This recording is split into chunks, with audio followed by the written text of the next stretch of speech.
উকবা ইবনে আমির রাদিয়াল্লাহু আনহু বর্ণিত, তিনি বলেন রাসূল সাল্লাল্লাহু আলাইহি সাল্লামের নিকটে 10 জন লোক আসলেন। 10 জন লোক আসলেন রাসূল সাল্লাল্লাহু আলাইহি সাল্লামের নিকটে।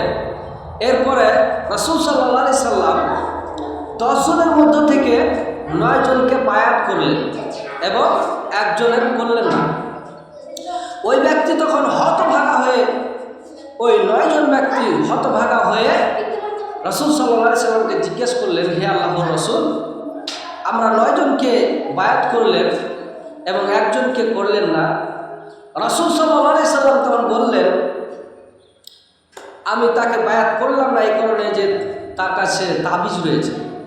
তখন ওই সকল লোক যখন বলল, তখন ওই ব্যক্তি শোনার সাথে সাথে এভাবে হাত ঢুকিয়ে তাবিজকে ছিঁড়ে ফেলল এবং রাসূল সাল্লাল্লাহু আলাইহি সাল্লাম বললেন, মান আল্লাকা তামিমাতান ফাকাদ আশরাকা, যে ব্যক্তি শিরিক করবে, যে ব্যক্তি বিন্দু পরিমাণ শিরিক করবে, মান আল্লাকা তামিমাতান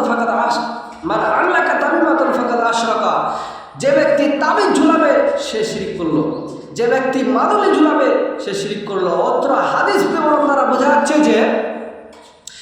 যে কোনো জায়গায় মাথাতে গেলে পা অবধি যে কোনো জায়গায় যদি ব্যথা হয় বা আর কিছু হয়, আর যদি তাগা বা চুল বা কালো ধাগা বা হলুদ ধাগা বা তাবিজ বা মাদুলি বা সুতা যে কোনো জিনিস যদি বাঁধে আর মনে করে যে আমার এখানে ব্যথা করছে যার কারণে আমি লাগিয়েছি, আমার ভালো হয়ে যাবে, যদি এইটা বলে তাহলে শিরক হবে।